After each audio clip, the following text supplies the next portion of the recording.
नमस्कार मित्रों, मेरे स्पिरिचुअल कनेक्ट आप सभी लोगों का हार्दिक अभिनंदन है। मित्रों, आज मैं आप लोगों को नारद भक्ति सूत्र में सूत्र नंबर 43 के बारे में बताने वाली हूँ, तो इसको ध्यान से सुनिए। चलिए हम लोग शुरू करते हैं सूत्र नंबर 43 के बारे में। व्यक्ति को दुसंग का सर्वथा त्याग करना चाहिए। मतलब दुसंग तो समझ सकते हैं, खराब साथ कभी नहीं करना चाहिए।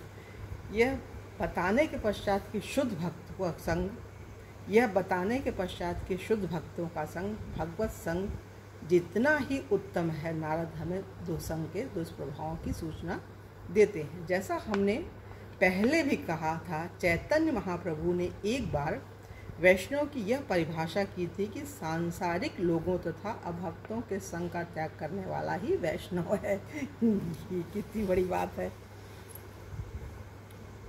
चैतन्य महाप्रभु ने विभिन्न प्रकार के असत संग का विशिष्ट वर्णन किया था। स्त्री संगी एक असाधु कृष्ण भक्त आर। वैष्णव को स्त्री संगी अर्थात स्त्रियों का अवैध संग करने वाले से बचना चाहिए तथा उससे कृष्ण अभक्तों का भी त्याग कर देना चाहिए। यह विशेष रूप से मायावादियों की ओर संकेत करता है।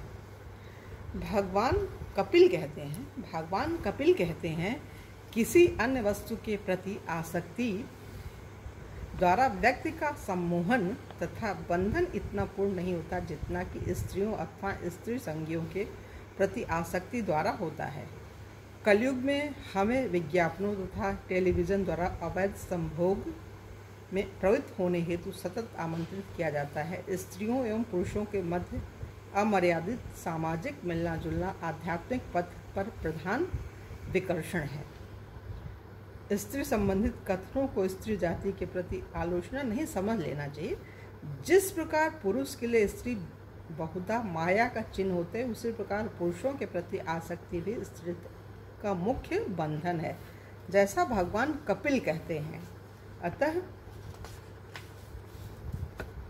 स्त्री को अपने पति, अपने घर तथा अपने संतान को अपनी मृत्यु हेतु भगवान की माया का आयोजन मानना चाहिए। ठीक वैसे ही जैसे बहेलिये का मधुर संगीत मृग के लिए मृत्यु होता है। अवश्य स्त्री पुरुष का आपस में मिलने का पूर्णतः निषेध संभव नहीं। इसलिए सकारात्मक समाधान कृष्ण को अपने जीवन का केंद्र बना लेना है। यदि स्त्री पुरुष कृष्ण भावनामृत विवाह में रहकर अपनी मुख्य आसक्ति कृष्ण के प्रति स्थानांतरित कर देंगे तो उनका संबंध आध्यात्मिक पुनरुद्धार का स्रोत बन सकता है। जब चैतन्य महाप्रभु कहते हैं कि व्यक्ति को असाधुओं से बचना चाहिए, तो उनका तात्पर्य उन व्यक्तियों से है जो धार्मिक जीवन के आधारभूत सिद्धांतों का पालन नहीं करते। उदाहरण के लिए प्रत्येक कृष्ण भावना भावित भक्त 4 नियमों का पालन करता है। मित्रों, इसको बार बार सुनिएगा।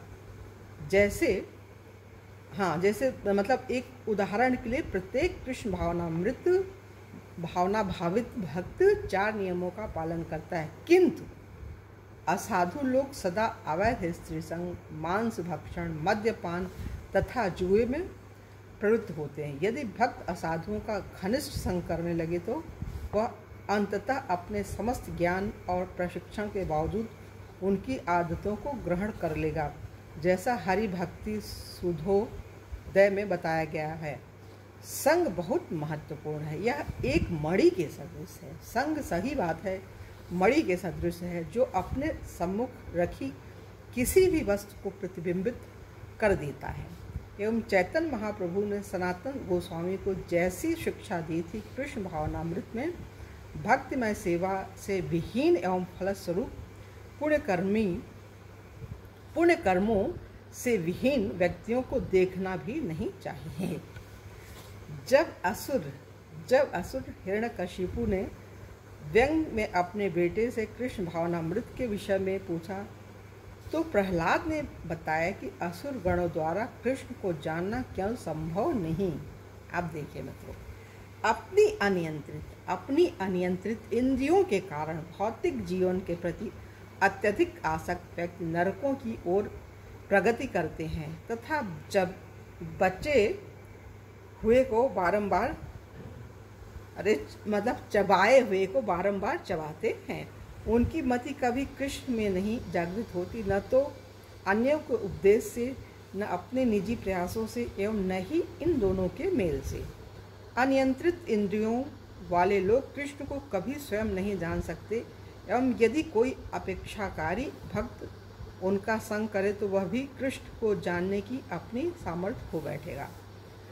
परस्पर सम्मुख होने के अतिरिक्त भक्तों का संग कई प्रकार से होता है।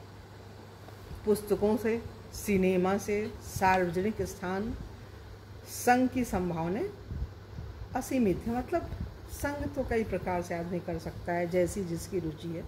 विशेषकर आजकल व्यक्ति शहर के एकांत कमरे में रहता हुआ भी जनसंचार तथा यांत्रिक मनोरंजन द्वारा दुसंग में पूर्णतः डूब सकता है। ये बहुत बड़ी चीज़ है।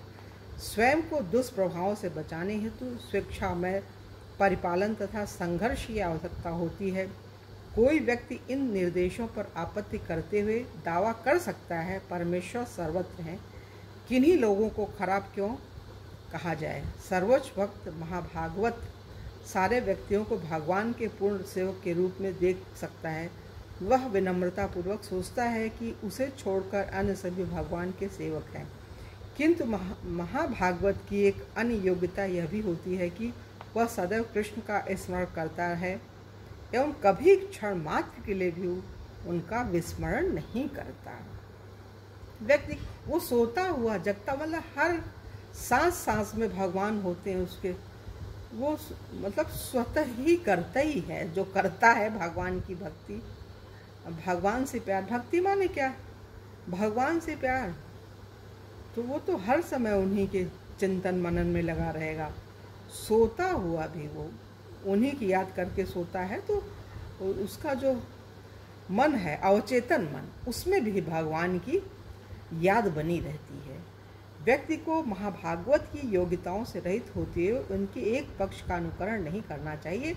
अन्य शब्दों में महान भक्तों के उदाहरण का अनुसरण करने के बहाने व्यक्ति को धुसंग में प्रवृत्त नहीं होना चाहिए एवं यह दावा नहीं करना चाहिए कि यह सब कृष्ण है।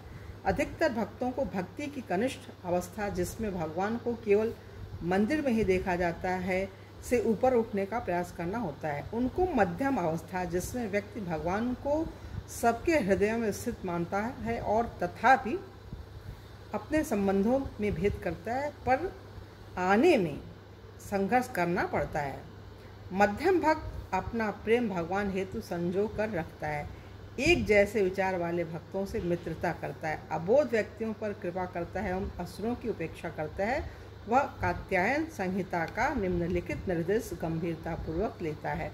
कृष्ण भावनामृत से रहित व्यक्तियों का संग करने से अच्छा है कि सलाखों में बंद होने तथा जलती लपटों से घिरे होने के कष्ट उठाए जाए। ऐसा संग बहुत कष्टदायक है।